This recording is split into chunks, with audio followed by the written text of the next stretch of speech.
Bonjour à tous. Hier, une trentaine de personnes a manifesté devant la préfecture à Dijon pour dénoncer le blocus américain à Cuba. Une mobilisation qui s'inscrit dans un cadre national à l'appel de l'association France-Cuba. Elle souhaite sensibiliser à la situation du peuple cubain. Au total, une cinquantaine de rassemblements sont prévus en France ce week-end. L'enquête se poursuit à Savigny près de Beaune après la mort d'un cycliste jeudi. L'homme âgé de 30 ans a été retrouvé inanimé dans la zone industrielle et il est décédé à la suite de ses blessures. La roue de vélo de la victime, suffisamment abîmée, laisse penser à un accident avec un autre véhicule, a indiqué le procureur de la République.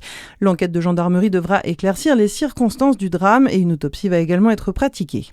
Et puis justement, le préfet du Jura durcit les sanctions contre les chauffards.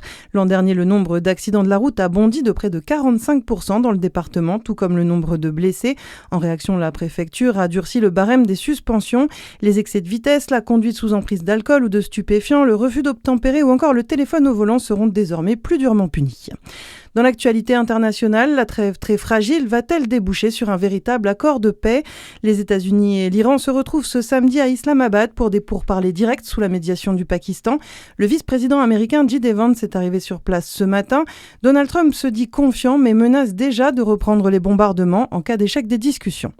En France, un ado de 13 ans a été interpellé en fin de semaine avec un pistolet automatique dans son collège à Toulon. Il assure avoir dérobé l'arme à son père qui a également été placé en garde à vue. Le mineur va être présenté ce samedi à un juge des enfants.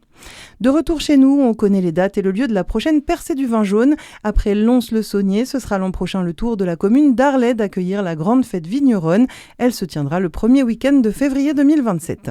Et puis pas de difficultés majeures à prévoir sur les routes, sauf en Auvergne-Rhône-Alpes. La journée est classée orange dans la région par bison futé dans le sens des retours.